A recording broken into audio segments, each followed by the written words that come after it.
Hey Falcons, it's Mrs. Abdul, and I'm going to talk about our author visit upcoming. Steve Sheinkin is going to be with us on Thursday, April 3rd, and I'm going to talk to you a little bit about all of these amazing titles that he has. I'm going to give you a bit of a glimpse into his amazing nonfiction backlist and his newest book, which is actually a fiction title. So first off, Impossible Escape. This is a World War II story featuring two people, Rudy, who escaped a concentration camp to kind of blow the whistle on what was happening, and Goethe, who found a different route in order to try to save herself during World War II. The Port Chicago 50 is about the mutiny of Black soldiers who were in the Navy and whose responsibility it was to load cargo, except they didn't know that the cargo was explosive until it exploded. And they said, you know what, I'm going to be honest with you, I really don't think that I should be loading this stuff if I don't know what's in it.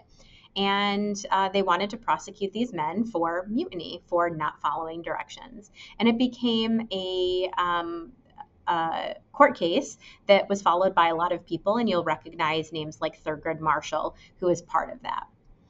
Bomb is what put Steve Sheinkin on the map, and this was, if you read any other stories about the atomic bomb, or you saw the movie Oppenheimer recently, you'll recognize that Oppenheimer is obviously a big part of the building of the atomic bomb. And then you have his graphic novel adaptation. So if you don't want to read the original, you have the graphic novel adaptation. There's plenty of things to know about Benedict Arnold. Maybe you just know the name, but Benedict Arnold really could have made his name as a pretty amazing war hero, especially in the Battle of Saratoga that's right north of us. Except then he decided that he was going to work for the other side, and after making those poor decisions, ended up kind of dying in an area of England as kind of like a nobody. So kind of fascinating story about Benedict Arnold.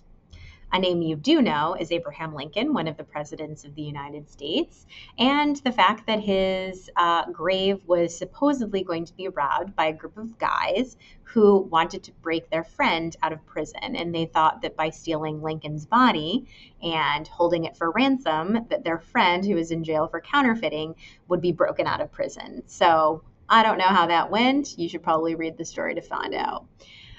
Undefeated is the story of both the creation of football as a sport, and you'll recognize names like Pop Warner and Jim Thorpe, who was an Olympian.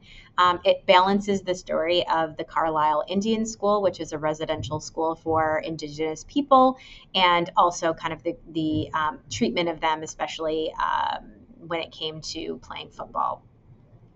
If you are a fan of graphic novels, know that Steve Sheinkin wrote a series of Rabbi Harvey comics that feature Jewish folklore, and it's going to be exciting because we're going to have a free comic book day event that talks about identity in comics. So we're excited to have him talk about this.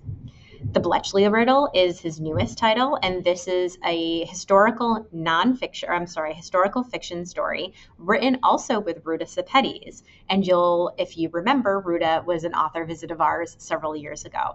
So we're excited to have this collaboration. And it's the story of Bletchley Park, which was about code breaking during World War II.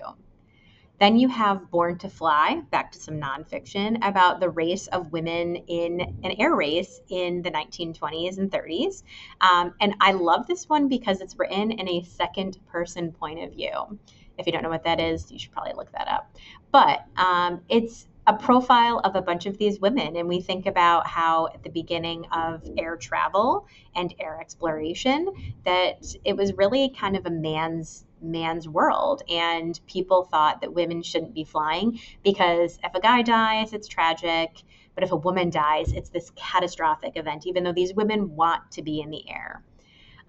Most dangerous is one about the Vietnam War, and it's about government secrets and this man on the front cover, Ellsberg.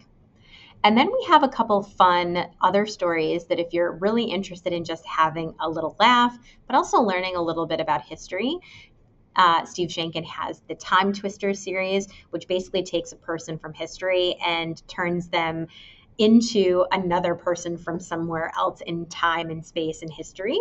And then you have stories about King George. If you are a fan of Hamilton, you'll recognize King George. And also Two Miserable Presidents, which was about Jefferson Davis and Abraham Lincoln during the Civil War.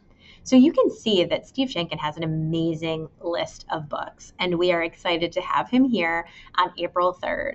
We're going to be sharing out the session details in just a little bit. We also have a few competitions.